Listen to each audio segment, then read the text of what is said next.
jadi Aisyah tak ada idea, tak faham langsung.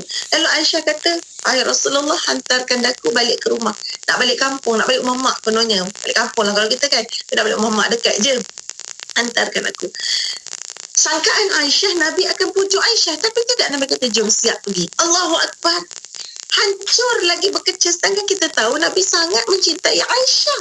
Nampak tak? Sikit sahaja. Dan tak betul pun langsung sangkaan tersebut. Totally out. Tak betul langsung. Tapi fitnah ini, jaga-jaga Yati, akan dibuatkan oleh iblis, dihiaskan oleh iblis, dicantikkan oleh iblis, disobokkan oleh iblis sehingga nampak macam betul. Benda tak betul pun betul.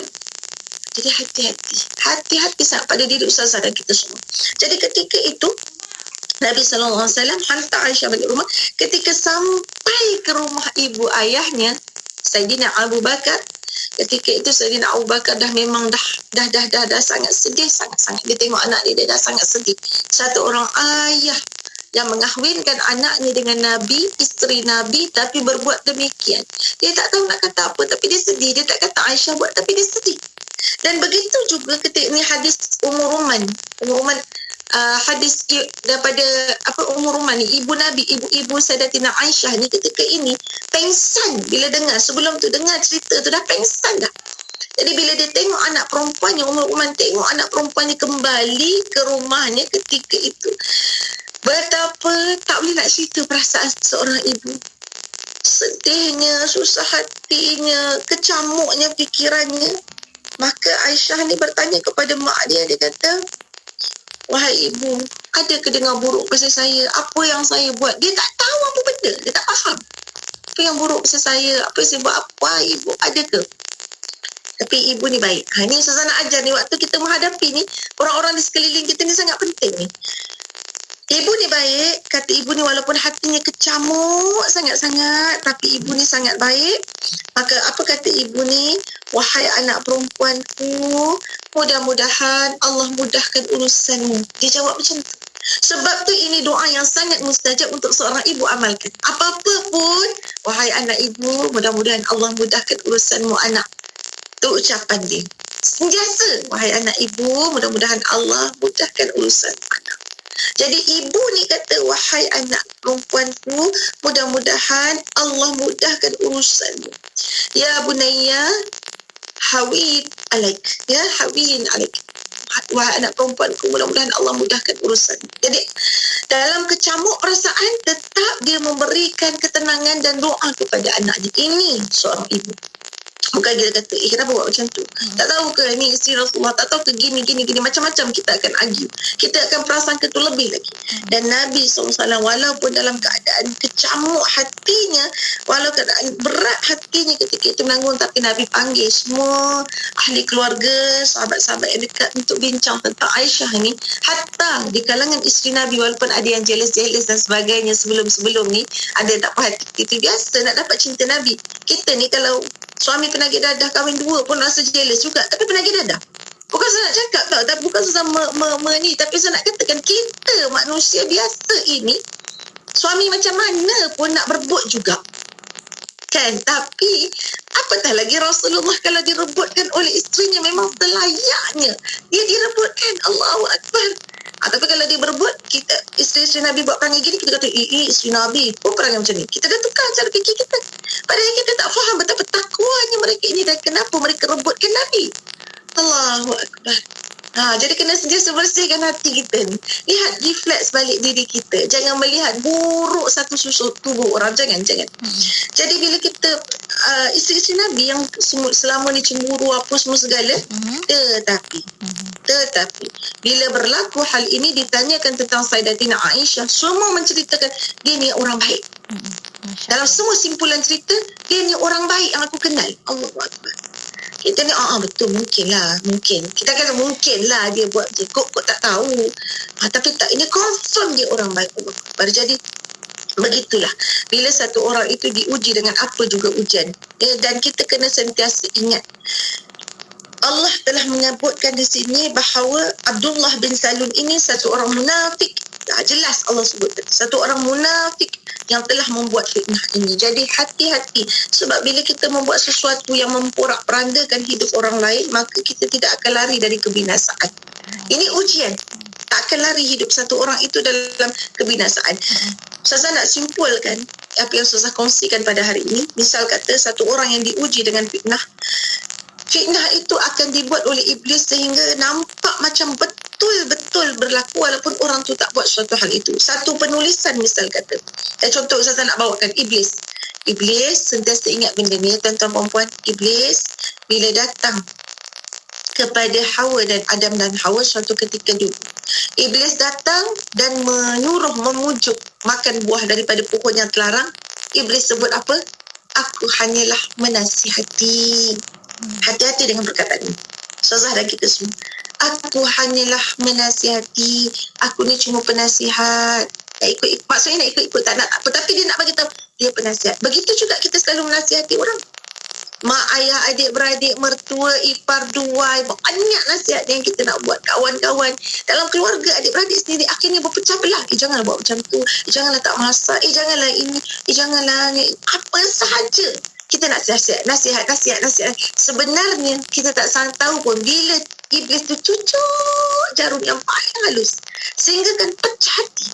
Ipar duai pecah hati, menantu, mertua, adik-beradik, suami.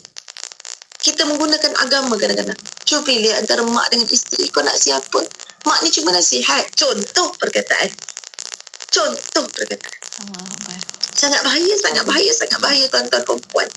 Sedangkan bila kita hidup dalam satu rumpun sentiasa kena ingat iblis akan duduk di kelilingnya untuk memecahkan. Begitulah Adam dan Hawa berpecah. Sebaik sahaja iblis menjadi penasihat ini, Adam dan Hawa berpecah mereka. Tersingkir daripada syurga. Berpecah dekat dunia. Wah, sakit. Begitu juga umat berpecah. Begitu juga ulama berpecah. Begitu juga pendakwah berpecah. Begitu juga sahabat berpecah. Begitu juga orang awam berpecah. Bila datang satu fitnah spark yang digembar-gemburkan, ada orang tulis macam ni, ada orang tulis macam ni, ada orang tulis macam ni, ada orang tulis macam ni. Lebih dahulu. Ya, setiap sesuatu itu akan menyakitkan. Maka satu isu yang tak pernah timbul akan ditimbulkan. Jadi hati-hati tuan-tuan, puan-puan. Sentiasa ingat, dalam satu penulisan kita yang kita anggap baik, mungkin di situ ada jarum iblis. Seperti mana penasihat yang kita nak menasihati dalam tulisan kita. Mungkin satu tulisan kita itu membuka kepada syak yang lain, yang lebih besar. Dan sehingga satu tahap, akhir sekali berlaku pecah hati. Dan yang paling teruk berlaku memaki. Maki hamun, kita mula mencela, kita mula sumpah seranah, kita mula mengganggu keluarga orang lain, apa saja, dan menyebabkan kebinasaan kepada emosi orang lain. Akhirnya tuan-tuan, saya nak katakan, doa orang yang teraniaya ini tidak ada hijab. Jadi hati-hati bila kita menyakiti orang lain, saudara seagama kita, bahkan kalau bukan orang Islam pun, kita sakiti. Maka dia berdoa, dia sedih, dia terluka sangat, dia terguris sangat, dan dia berdoa, dan dia benar di sisi Allah. Maka kita dalam masalah besar tu. Masalah yang amat-amat besar. Berhati-hati. Kita dan keluarga kita. Jadi kesimpulannya, Yati, sidang pendengar, hati-hati ketika kita menghadapi ujian dekat dunia ini, sebab semua yang kita lakukan ini akan dikembalikan dan dibentangkan di hadapan Allah dan bersiap sedia untuk menghadapi pembalasannya. Orang yang soleh, dia akan menerima sebaik-baik balasan di sisi Allah. Allahu'alam bissawab. Masya Allah. Terima kasih banyak Ustazah. Bila kata tentang ni, kembali pada awal tadi Ustazah sebutkan bahawa apa yang kita terima hari ini, pemberian daripada Allah SWT. Begitulah kita terima. Apa yang Allah beri, begitulah kita terima. Sebab nantinya, akhirnya kita akan kembalikan kepada Allah SWT kembali. Apa pun, terima kasih banyak Ustazah. Sampai kita bertemu lagi minggu hadapan, insyaAllah Ustazah. Assalamualaikum. Waalaikumsalam warahmatullahi. Dan untuk anda rakan pendengar, teruskan kesetiaan bersama kami tentunya hanya di IKIM Inspirasi Inforia Islami.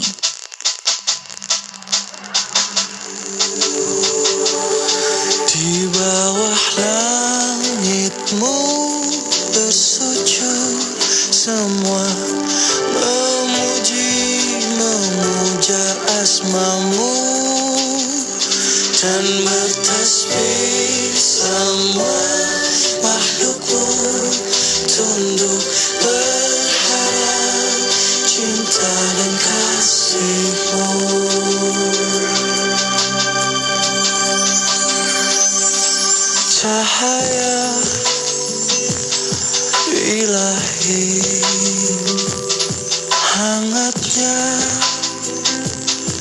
di hati, di langkah sejuta wajah terpatah penuh salah, jalani sang hidup terluka, terhempas berdosa.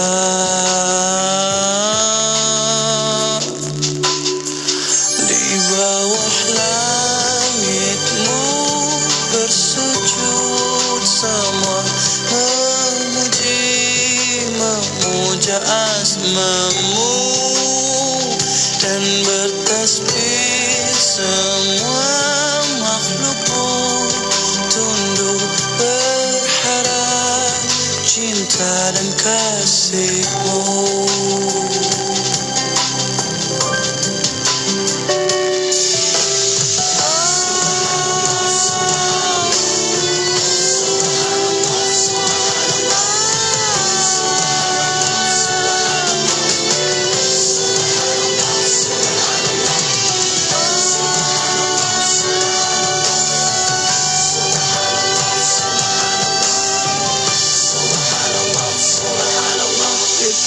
Putih jalan hidup, pahit ketir warna dunia, tangis tawa rasa hati terluka atau bahagia, rasa bangga sementara, setiap duka tak abadi, semua wajah kan dipuji, pada Allah kita akan kembali.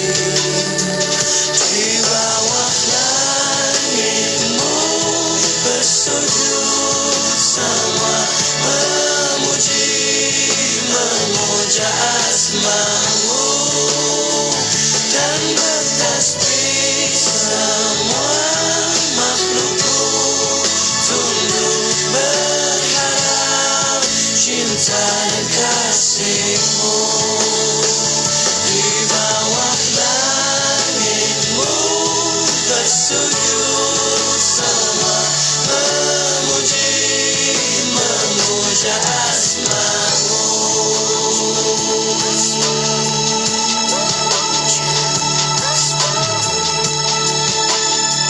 dan bertasbih semua makhlukmu, tunduk berharap cinta dan kasihmu.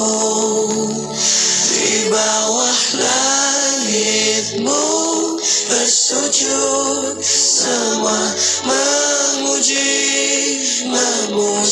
asmamu dan bertasbih semua makhlukmu, tunduk berharap cinta dan kasihmu.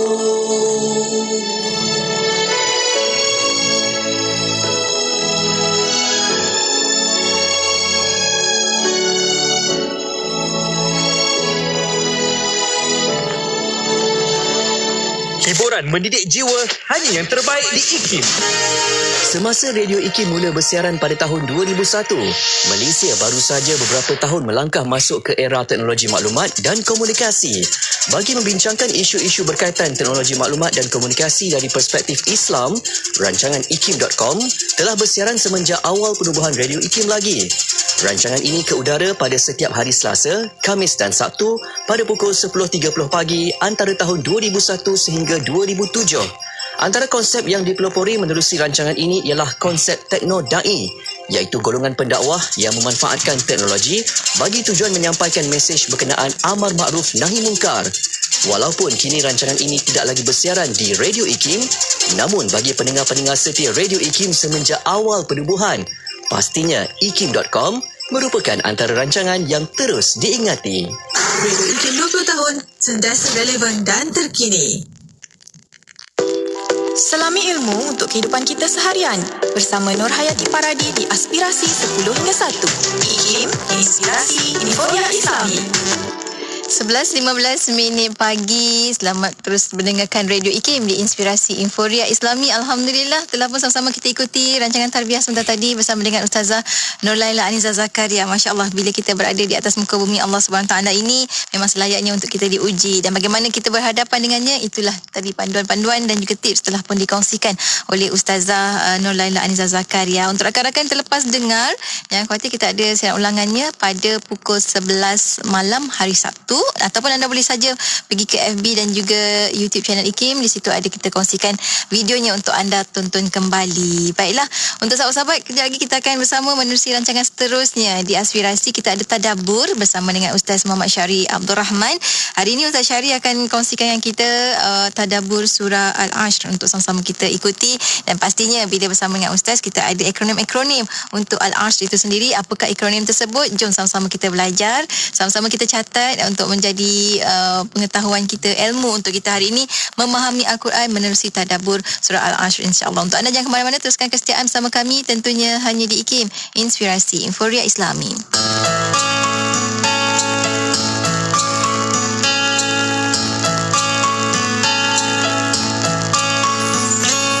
Rabbi shrah li sadri wa yassir li amri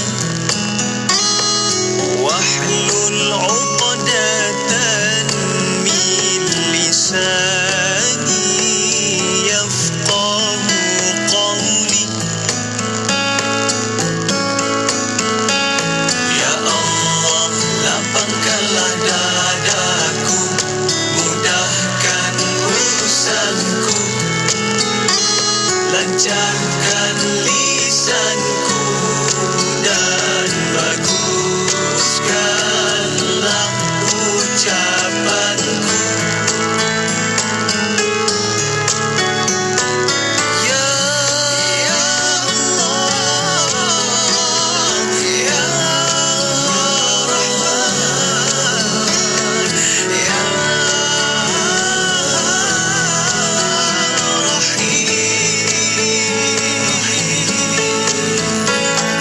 Rabbi shrah li sadri wa yassir li amri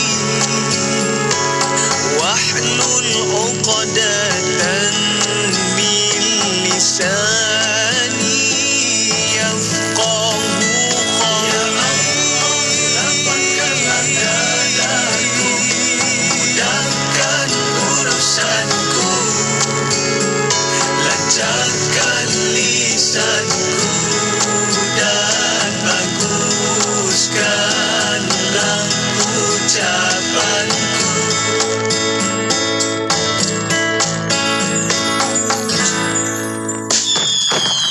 Terima kasih kepada anda yang menjadikan IKIM Radio Islami nombor 1 di Malaysia.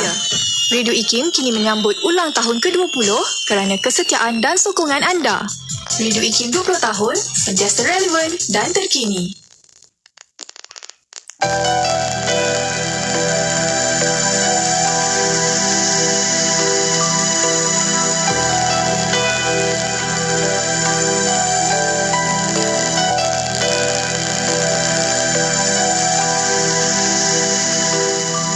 Sadaqallahul Azim. Assalamualaikum warahmatullahi wabarakatuh. Alhamdulillah, waktu ini kita kembali bersiaran bersama dengan sahabat pendengar menerusi rancangan kita seterusnya.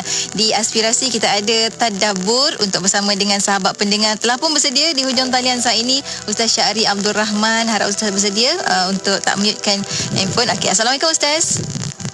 Waalaikumsalam warahmatullahi wabarakatuh. Masya-Allah, ini antara rancangan yang dinanti-nantikan Saban Jumaat bersama dengan sahabat pendengar untuk sama-sama mentadabbur Al-Quran. Masya-Allah, yang mana sekarang anda bukan sekadar boleh dengarkan di Radio IKIM, anda boleh ikuti secara langsung di FB IKIM FM, YouTube channel IKIM, dan kita juga telah ada di perkongsian podcast IKIM, insya-Allah, untuk anda dengarkan kembali perkongsian kita. Baiklah Ustaz, hari ini kita bakal bawakan Tadabbur surah Al-Ashr bersama dengan Ustaz. Mungkin awalan ini kita berikan sedikit mukadimah sebelum kita kepada akronim-akronimnya. Ustaz, silakan. Bismillahirrahmanirrahim. Assalamualaikum warahmatullahi wabarakatuh. Alhamdulillahi Rabbil Alamin. Wassalatu wassalamu ala Rasulillah wa ala alihi wa sahbihi wa barik wa sallim. Subhanaka la ilma lana illa ma'allamtana innaka antal alimul hakim. Wala hawla wala quwata illa billahil aliyil azim. Terima kasih pada Puan Nur Hayati Paradi, penerbit untuk segmen Tadabbur, seluruh tuan-puan yang mendengar, yang menonton pada pagi Jumaat, pagi yang diberkati. Alhamdulillah, kita bersama dengan satu surah yang kita semua sudah hafal. Ya, barangkali surah yang paling banyak kita baca di dalam solat fardu yang kita kerjakan di rumah masing-masing. Ini merupakan surah yang sangat singkat dari sudut jumlah ayat, jumlah huruf. Hanya ada 3 ayat sahaja, hanya ada 68 huruf, hanya ada 14 kalimah sahaja dalam kategori antara surah-surah terpendek di dalam Al-Quran. Tetapi mesej yang disampaikan daripada surah ini merentas, bukan merentas daerah je, merentas semua negara. Semua kaum muslimin di mana-mana negara boleh terkena dengan surah ini, dan mana-mana zaman juga pernah terkena dengan surah ini sampai hari kiamat. Ini bukan sebarangan kluster ni, sampai ia boleh merebak. Iaitulah surah ini adanya perkataan kerugian. Khusrin wal asri innal insana lafi khusrin. Allah bersumpah dengan al-asr. Ya, al-asr ni adalah masa yang dah berlalu. Masa tu sendiri ada 3 kategori, kita semua maklum. Masa depan, ya, orang Arab panggil mustaqbal, masa sekarang, ya, dan masa lampau. Kalau masa sekarang dia panggil al-an, dan masa lampau dia panggil al-madhi. Ya. Jadi al-asr ini adalah masa yang dah berlalu. Jadi kalau tadi bersama dengan Ustazah Nur Laila tadi, maka sesi dengan Ustazah tadi dalam kategori al-asr, ia sudah berlalu. Jadi innal insana lafi khusrin. Allah Ta'ala bersumpah dengan waktu yang sudah berlalu. Allah Ta'ala mendapati ramai manusia di mana-mana tempat, ramai manusia di mana-mana zaman telah terkena penyakit khusrin yang boleh membawa kerugian. Sebelum kita pergi kepada akronim, ada baiknya saya berkongsi apa kata para ulama, apa kata para sarjana tentang kehebatan surah ini. Kita ambil terlebih dahulu Imamuna Al-Imam Syafi'i rahimahullah. Beliau berkata, "Lau tadabbaran nas hadhihi surah lawasi'athum."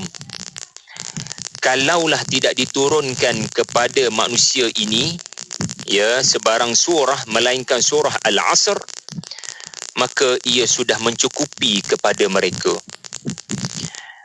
Wa innaha syamalat, ya, jami' ulumil Quran, kerana di dalamnya terkandung segala perkara yang penting-penting nak disampaikan oleh Al-Quran. Seolah-olah kalau Quran tak turun, kita tahu Quran ada 114 surah, ada 6,236 ayat, 30 juzuk, 604 muka surat. Let's say lah Al-Quran tidak diturunkan, kecuali 14 kalimah ini sahaja dalam suratul Asr, surah yang ke-103, kata Al-Imam Syafi'i, ia sebenarnya sudah cukup. Subhanallah. Betapa besarnya isi kandungan dalam surah ni, walaupun jumlah ataupun saiz fizikalnya sangat kecil dari sudut huruf kalimah, tetapi apa yang dikandung sangat besar. Kata seorang ulama tafsir yang masih lagi hidup, hafizahullah, Dr. Ratib An-Nabulsi, surah ini sangat ringkas, sentiasa kedengaran di lidah dan di telinga, banyak dibaca dalam salat, tetapi ia sangat kritikal.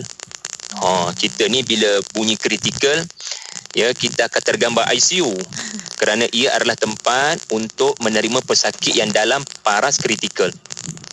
Seolah-olah surah ini, kalau seseorang itu sakit dan tidak boleh lagi dirawat, dia hanya boleh, yang paling boleh selamatkan dia oksigen, maka oksigen kepada pesakit berkenaan adalah surah ini.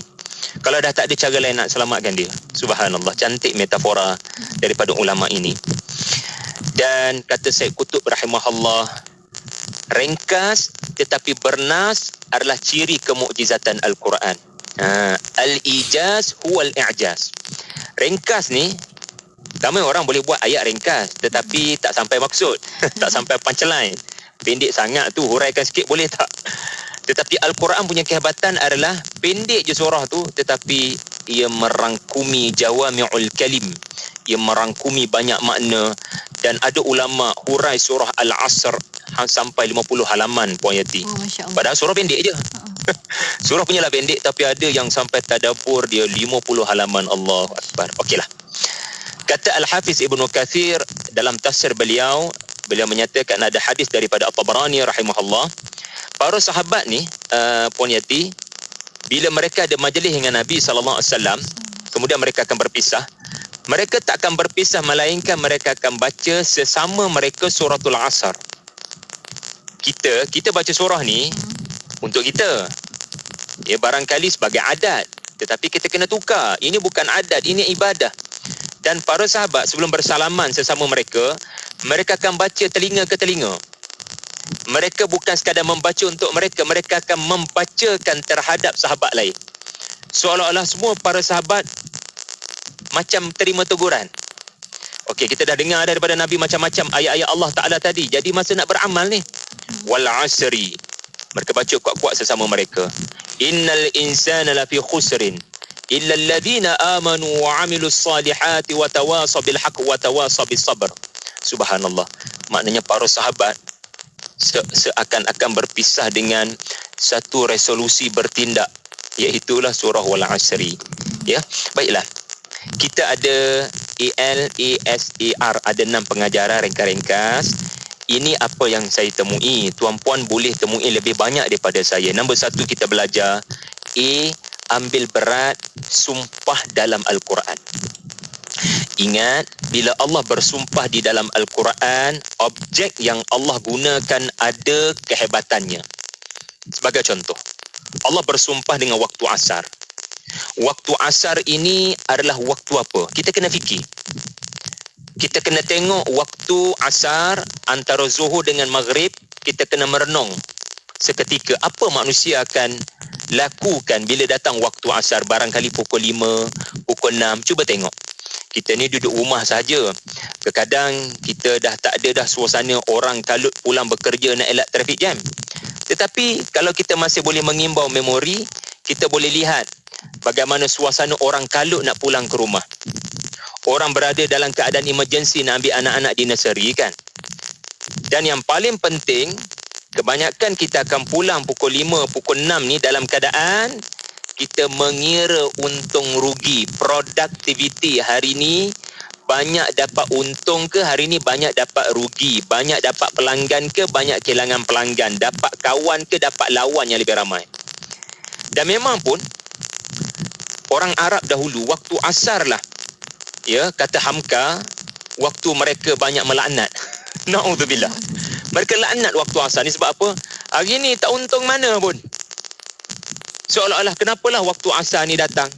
Sebab waktu asar, waktu dia orang tutup kedai, Puan Yati. Memang kena tutup kedai sebab malam nak datang. Jadi kerana tak capai untung yang mereka nak, mereka laknat waktu asar. Alangkah baik kalau kau tak datang. Tetapi memang kena datanglah waktu asar ni sebab malam nak datang. Dan mereka terpaksa tutup kedai. Tetapi Allah Ta'ala menyebut, ia bukan masalah waktu asar, ia adalah masalah kamu. Jadi Allah bersumpah dengan waktu asar kerana ia ada kena mengena dengan tabiat manusia mengira untung rugi.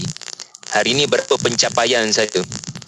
Tiba-tiba Al-Quran datang dengan makna rugi dan untung yang sebenar, yang ramai manusia tidak memberi perhatian.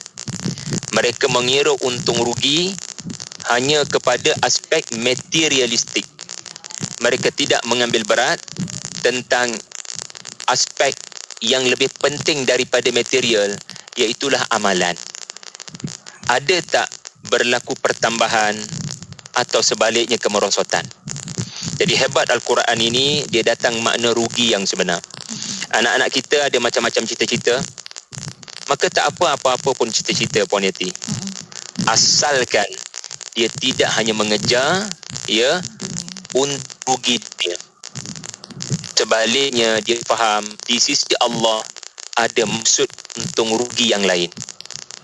Iaitulah imanmu, amalmu bertambah ke tidak. Imanmu, amalmu bertambah ke tidak. Orang yang tak bertambah rugi walaupun dia miskin di dunia. Walaupun dia kaya di dunia, dia rugi di sisi Allah.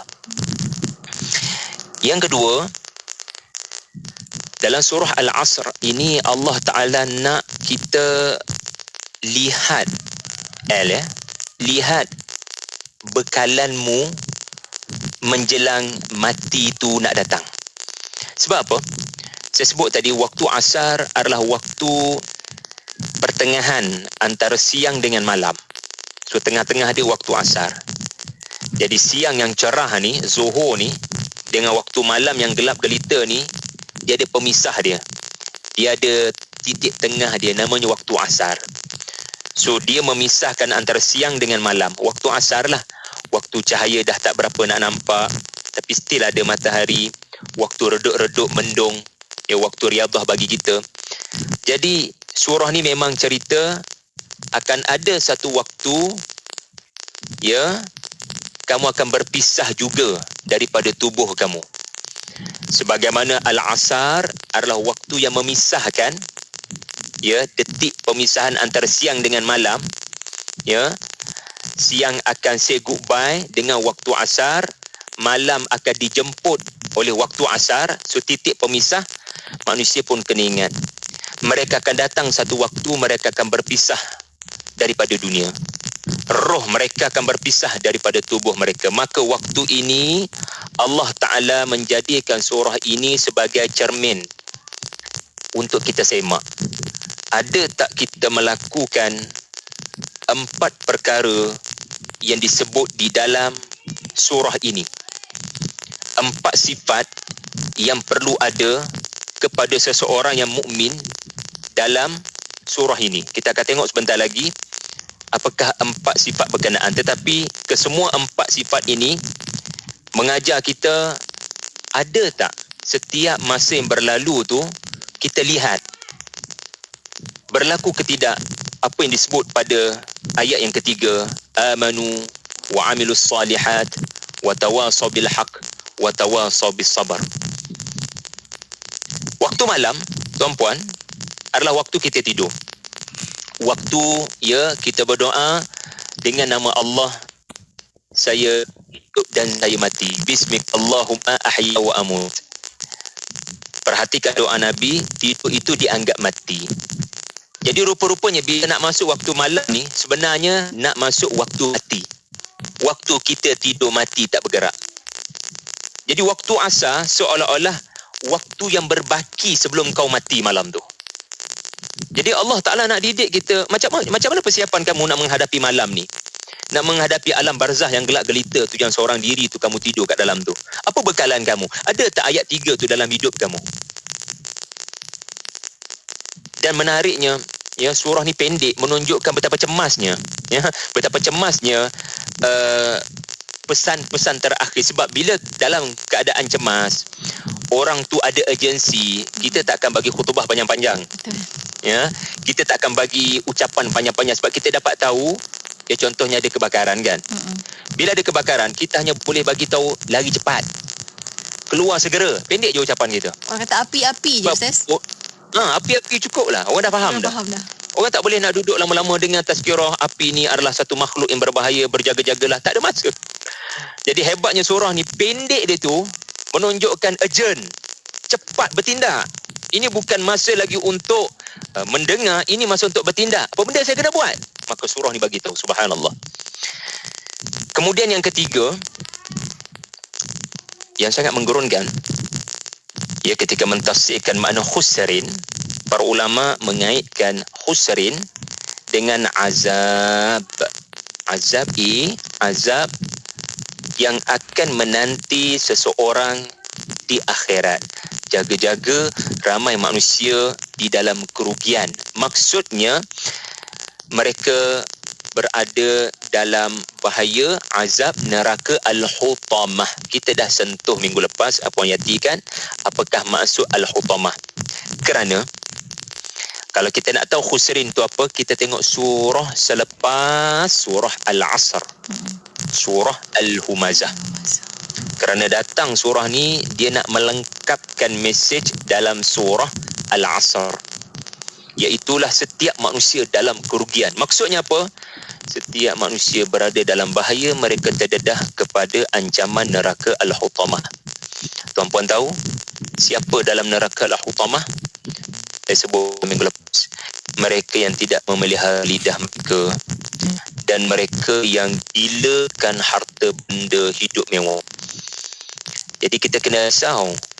Rupa-rupanya rugi di sisi Allah adalah mereka yang tenggelam dengan kehidupan mewah, sampai lupa zakat, lupa untuk infak. Dan anda pun baca surah Wal Asri ini, sebelumnya surah apa? Alhaakum at-takathur. Ramai manusia hidupnya adalah nak meramaikan at-takathur. Ini ciri orang-orang yang rugi. Kerana matlamat hidupnya hanyalah meramaikan harta, membanyakkan harta, meramaikan anak-anak, meramaikan pengikut follower. Hanya itu saja matlamatnya. Sedangkan kita orang beriman, harta banyak bukan matlamat, ia alat. Anak ramai bukan matlamat, ia alat. Followers ramai bukan matlamat, ia hanya alat. Matlamatnya adalah redha Allah. Tetapi ada manusia yang menjadikan itu sebagai matlamat. Na'udzubillah. Jadi orang yang hidupnya sekadar menambah-nambah perkara-perkara fizikal dan melupakan Allah, dia dalam bahaya. Ya. Ini yang ketiga, iaitulah azab neraka Al-Hutamah. Na'udzubillah. Kemudian yang keempat, surah ni bila kita baca berulang kali, dia mengingatkan kita agar sentiasa sentiasa berfikir, aku buat benda betul ke tak ni. Selalunya bila work from home ni, insya-Allah lah, ya, kita jaga hati majikan kita, kita jaga kawan-kawan satu pasukan dengan kerja yang betul-betul. Ya, kita kerja betul-betul lah. Kita bekerja dengan penuh technically betul. Tetapi ramai orang yang melakukan kerja yang betul-betul, tetapi rupanya dia tak buat kerja yang betul. Oh, asasnya kerja tu tak betul. Betul. Asas dia tak betul. Dia tidak bertanya soalan, am I doing the right thing? Adakah saya buat benda yang betul, atau saya hanya buat sesuatu dengan betul-betul saja? Dia sudut teknikalnya cantik, dapat pujian. Tetapi di sisi Allah, apa kau buat tu rugi? Tak dapat pahala pun. Jadi kita jangan terperangkap dengan rutin. Asyik duk buat benda sama, jadi kita dah terbiasa buat sama, jadi kita jadi pakar dalam bidang tu, kita jadi profesional dalam bidang tu, tetapi di sisi Allah nothing. Tak ada apa pun kau dapat untuk memberatkan timbangan kebaikan di hari akhirat. Jadi biasakan yang betul, ya, dan betulkan yang biasa. Ya, biasakan buat benda yang betul dan betulkan balik kita punya landasan niat kita ni bila kita buat sesuatu benda. Saya kata begitu kerana ayat yang terakhir menyebut orang yang melakukan kerja yang betul adalah 4 sifat. Orang yang beriman kepada hari akhirat, alladzina amanu, orang yang percaya kepada hari kematian nak datang. Al-Asr tadi saya sebutkan tadi. Ya, waktu malam nak datang. Waktu kematian nak datang. Dia percaya ada kematian dan ada kehidupan semula. Dia percaya hari pembalasan. Yang kedua adalah mereka yang beramal soleh, yang melakukan apa-apa saja amal soleh. Dan yang ketiga dan yang keempat, Allah Ta'ala beritahu sebaik-baik amal soleh. Sebaik-baik amal soleh adalah berdakwah. Wa tawasaw bil haqq wa tawasaw bis sabar. Inilah ahsanu amala. Inilah amal soleh yang paling besar sekali kedudukannya. Ayat itulah menyebarkan kebaikan Islam, menyampaikan ayat-ayat Allah, balighu anni walau ayah. Jadi ini right things yang perlu dibuat, bukannya doing things right. Jadi tanya soalan, kerja-kerja kita buat ni, ya, sama ada sebagai pekerja ataupun sebagai ibu bapa, adakah terangkum dalam watawasaw bil haq, Watawasau bis sabar. Berpesan-pesan dengan kebenaran, berpesan-pesan dengan kesabaran. Jadi moga-moga Allah terimalah amalan kita sebagai amalan yang diberatkan di timbangan kerana adanya 4 ciri. Ingat ya, dia kena 4/4. Kalau 2/4 masih rugi, 3/4 masih rugi sebab Allah guna wawul ataf, iaitulah dan. Dan ni dalam Quran maknanya wajib tu. 4/4 tu. Kalau beriman tak ada amal soleh, tetap rugi. Kalau amal soleh tak ada tawasau bil haq, tetap rugi. Kalau tawasau bil haq tak ada tawasau bis sabar, tetap rugi. Jadi kena tanya 4 soalan ni selalu pada kita. Alhamdulillah. Yang kelima, bila Allah bersumpah dengan wal asri, ya, Al-Imam Al-Biqai rahimahullah, seorang lagi ahli tafsir kata, wal asri kat situ bukan hanya masa yang dah berlalu, tetapi solat asarmu bagaimana? Solat asarmu. Sebab wal asar ini juga bermaksud solat pada waktu asar. Sebab apa? Dalam surah Al-Baqarah ayat 238, hafizu ala salawati was salatil wusta wa qumu lillahi qanitin. Allah perintahkan mohon beri perhatian pada solat asar. Dalam banyak-banyak solat fardu, Allah perintah bagi perhatian pada solat wusta, iaitulah solat asar. Kenapa? Sebab waktu asar ni lah tubuh kita letih, tubuh kita penat. Masa ni lah solat akan teruji. Khusyuk ke tak khusyuk, masa fizikal tubuhmu penat bekerja. Lengah ke tak lengah sembahyang asar, ke sembahyang asar pukul 7. Ya. Yang kedua, bukan sekadar tubuh penat kerana kerja lalu solat jadi boleh jadi tunda, tetapi fikiranmu kusut, fikiranmu penuh dengan benda dekat pejabat tadi, macam-macam benda berlaku. Jadi solat anda tidak terurus fikiran. Maka sebab tu Allah minta agar kita beri perhatian solat asar, jangan lalai. Pastikan khusyuk dan bertenaga mengerjakan solat asar. Yang menariknya, Allah sebut surah Al-Baqarah tadi yang cerita pasal solat wusta tadi. Solat wusta tadi Allah sebut, menariknya ayat 238 tu, lepas ayat pasal perceraian, ya, menyusu anak lepas diceraikan, ya, bagaimana hukum hakamnya, dan sebelum cerita pasal perang. Menarik tu. Sebab apa? Kenapa tiba-tiba dia cerita pasal solat asar? Padahal sebelumnya cerita pasal rumah tangga berkonflik dengan peperangan. Terkejut para ulama kerana mendapati pelik benar cerita solat asar duduk kat tengah-tengah tu, macam iklan pula. Elok-elok cerita pasal konflik dalam rumah tangga dan konflik di medan tempur, tiba-tiba cerita pasal solat asar. Tuan-tuan tengok sendiri ayat 238 Al-Baqarah. Kalau rajin lah boleh belik. Para ulama kata, dengan solat kita bertenang sekejap. Aku ni nak bergaduh sebab apa? Itu hikmah solat tu. Sebab apa aku nak bergaduh sangat ni? Kenapa sampai nak bercerai? Sebab konflik agak tegang. Dalam surah Al-Baqarah ni cerita pasal rumah tangga yang berkonflik. Tiba-tiba ada perintah solat asar. Tolonglah kembali sembahyang asar. Lepas tu cerita pasal perang. Sebab perang pun kadang-kadang seseorang tu suka berperang dengan antara dua kumpulan berkelahi sampai nak tumpahkan darah. Sebab apa? Diorang tak tanya satu soalan yang paling penting. Kenapa kita nak bergaduh sangat ni? Tak ada asal apa. Jadi solat ni dia betulkan balik kita punya intention, kita punya mindset ni jadi mindfulness lah. Sentiasa sedar diri. Sebab apa nak bergaduh sangat ni? Ke benda kecil je pun. Subhanallah, solat menyedarkan kita. Apa tujuan kita hidup? Dan akhir sekali Puan Yati, ya. Bila surah ini tamat dengan watawasau bis sabri, bukan sekadar watawasau bil haq, maka wahai para pendakwah, wahai Syahri Abdul Rahman, ya, ingat reaction.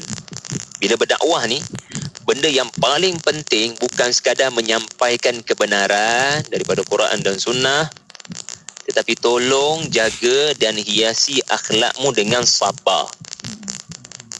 Dakwah dengan benar tidak cukup.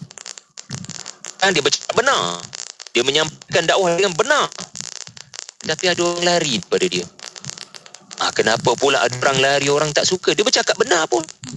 Sebab sabar ini adalah satu unsur di mana kamu kena ingat, kadang madu'u tiada karenah, maka sabar menahan marah. jangan terlalu emosional, macam sikit-sikit nak tumbuk. Dalam Quran ada cerita Nabi Musa alaihi salam. Allah tunjukkan apa berlaku pada Musa sebelum jadi rasul, sebelum jadi pendakwah. Allah didik Nabi Musa, jangan gopoh-gapah membuat kesimpulan. Memang ada cerita Nabi Musa tumbuk pegawai Mesir, pegawai Firaun sebab marah. Dan peristiwa itu memberi pengajaran yang besar dalam hidup Nabi Musa. Sampai bila Allah suruh bercakap dengan Firaun, Nabi Musa kata, kurniakan saya Harun, tolong backup saya dengan Nabi Harun sebab saya risau. Saya kenal diri saya lebih daripada orang lain. Saya ada satu kelemahan, kata Nabi Musa kepada Allah, kelemahan saya cepat marah.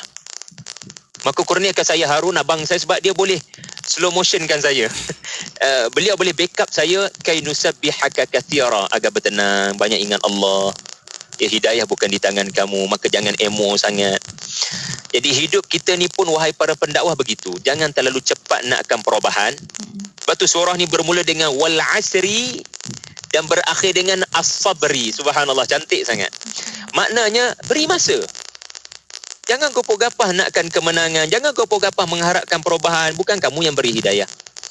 Jadi dengan mindset begini, kita akan bertenang ya, menunggu natijah daripada dakwah kita. Dan kalau tidak manusia berubah, it's okay. Kita faham kelemahan kita, kita hanya menyampaikan. Urusan hidayah di tangan Allah. Dan perkataan tawasau ini yang terakhir. Perkataan tawasau ini menarik ya. Kerana tawasau ni berasal daripada perkataan wasa. Wasaya. Wasiat. Dan orang yang bagi wasiat, maksudnya apa? Ni orang yang berdakwah, dia kena ambil pendekatan beri wasiat. Wasiat ni maksudnya, Nak meninggal. saya dah tak ada dah kejap lagi. Macam mana Puan Yati? Nak meninggal. Betul. Saya nak mati kejap lagi, saya nak meninggal. Jadi saya harap apa yang telah saya usahakan ni kamu dapat ambil. Harta kan. Kita akan wasiatkan, tolong ambil lah. Ya, kita cakap pendek je. Sebab tu surah ni pendek je, sebab kita nak mati dah. Kita pun lemah dah tubuh badan kita ni. Jadi kita kata, apa yang baik daripada saya dah amalkan. Saya harap anda teruskan. Jadi ini ucapan yang penuh dengan kelembutan. Dan ucapan yang didahului dengan dia buat dulu. Dia buat dulu. Sebab kita tak akan beri harta pusaka, melainkan daripada apa yang kita usahakan. Itu nama wasiat. Kita berwasiat benda yang kita usahakan. Benda yang kita dah lakukan 40 tahun, 30 tahun. Kita mengusahakan kekayaan itu agar anak-anak dapat mewarisi. Macam tu juga dalam dakwah. Kita kena buat dulu apa kita cakap dengan harapan, saya dah tak ada dah nanti. Maka amalkanlah apa yang saya buat. Kerana ternyata ia memberikan kebahagiaan pada saya. Saya harap kamu pun bahagia dengan apa yang saya akan sebut ini. Jadi pendekatan wasiat, perkataan tawasau, menunjukkan pendakwah bercakap dengan lemah lembut dan mengharapkan kebaikan. Bukan melaknat, bukan menerakakan, bukan mengkafirkan, tetapi pendekatan mengharapkan kamu jadi lebih baik lepas saya tak ada. Kalaulah semua pendakwah begitu kan, insya-Allah lah hanya perkataan yang baik-baik saja kita akan dengar daripada mereka yang bertitle pendakwah, insya-Allah. Jadi itulah 6 faedah daripada surah ni Puan Yati. Wallahualam. Ini penguat ni Ustaz. Ni macam motivasi je lah. Motivasi dalam kerja buat dakwah itu sendiri. Masya Allah Ustaz. Kita sampai hujung Ustaz. Mungkin ada sedikit kesimpulan yang Ustaz boleh bawakan untuk rakan-rakan pendengar kita sebagai pesan-pesan. Pesan-pesan Ustaz untuk rakan-rakan kita. Silakan Ustaz. Secara ringkas, saya simpulkan balik ya kepada yang baru mengikuti hampir 540 orang ni. Yang pertama, ambil berat. Sumpah dalam Al-Quran, Allah ada sebut Al-Asr. Tak sebut Adha, Allah sebut waktu-waktu lain. Yang kedua, lihat bekalanmu menjelang malam nak datang. Waktu asar ni bukan waktu hitung rugi dunia saja, tetapi hitung kira kamu punya pertambahan istighfar berlaku ke tidak hari ini. Tak ada makna untung di sisi manusia tetapi rugi di sisi Allah. Lebih baik untung di sisi Allah walaupun dilihat rugi oleh manusia. Yang ketiga, berjaga-jaga sentiasa dengan azab al-hutamah. Sebab apa? Azab al-hutamah ini akan datang kepada orang yang hidupnya hanya mementingkan at-takathur, mementingkan membanyakkan duit dan pengaruh. Kemudian sentiasa berfikir, selalu gunakan kaedah tamak ninah. selalu tanya, aku buat apa sebenarnya ni? Aku buat apa sebenarnya ni? Aku buat betul dah. Betul-betul dah. Tapi betul ke apa kau buat ni? Jadi selalu tanya soalan tu sebab surah ni dia kritik kita.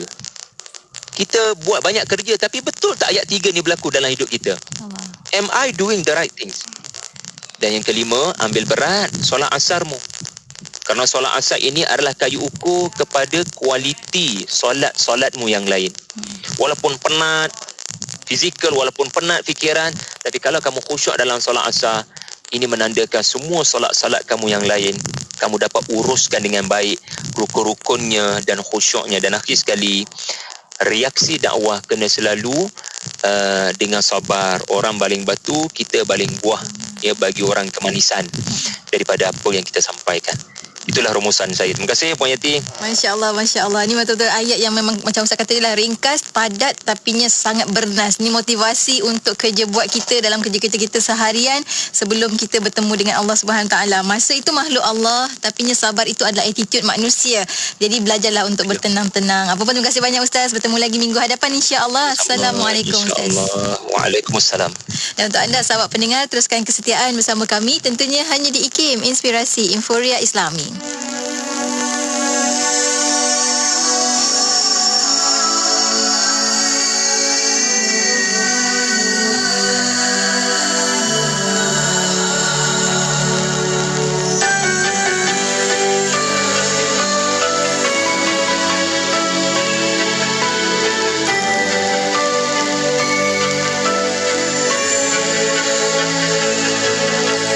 Ku mengatur langkahku, berjalan tanpa bayang-bayangmu. Langit dan bumi setia menemaniku. Matahari menyinar, tak pernah berpihak padaku. Ku kepanasan tanpa perlindunganmu. Hari berganti hari, aku masih teguh menanti hadir dirimu dalam hidupku ini. Rasa kecewa ada bila kaki penat berlari, namun yakinku kau kan kutemui. Ku takkan pernah coba berhenti, langkahku mencari cinta yang ku tahu hanya untuk diriku. Kan ku terus cari sampai ujung dunia, karena ku tahu akan ku jumpa dirimu.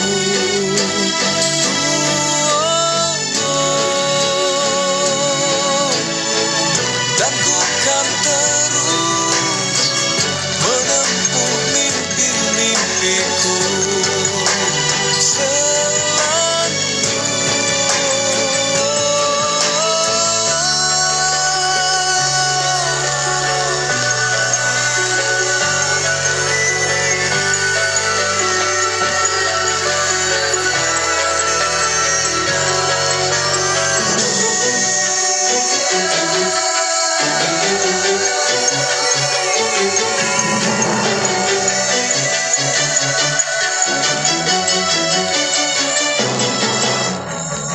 kulihat semua gembira bila mengenali arti cinta. Senyumanku beri hanya duka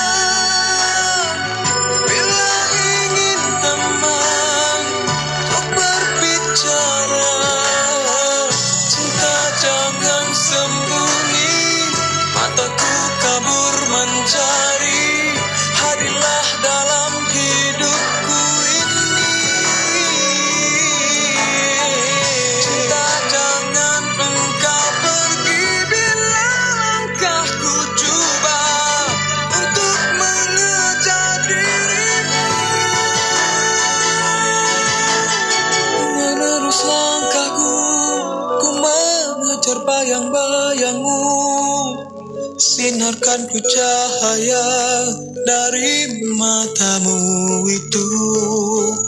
Ingin ku temu cinta untuk mengisi ruang hatiku. Takkan pernah ku berhenti mencari.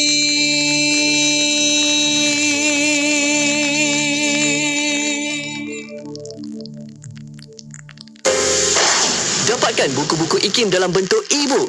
Boleh dibaca di mana sahaja dan pada bila-bila masa dengan menerusi telefon pintar anda. Pembelian sangat mudah dengan saiz fail yang kecil. Semuanya di hujung jari anda. Layari laman sesawang IKIM Niaga dan pilih e-book. Seterusnya tekan pada buku yang anda inginkan dan akan dihantar terus ke laman sesawang eCentral. Mudah kan? Dapatkan sekarang. eCentral adalah sebuah platform buku digital yang terbesar di Asia Tenggara. Lebih 350,000 judul dari dalam dan luar negara. E-book penerbit IKIM pun ada. Mengikut kaji selidik JFK yang terkini, Radio IKIM adalah radio Islami nombor 1 di Malaysia. Terima kasih kepada anda yang sentiasa bersama kami. Radio IKIM 20 tahun, inspirasi inforia Islami. Dengarkan ilmu-ilmu yang bermanfaat bersama Nur Hayati Paradi di Aspirasi 10.1. IKIM, inspirasi inforia Islami.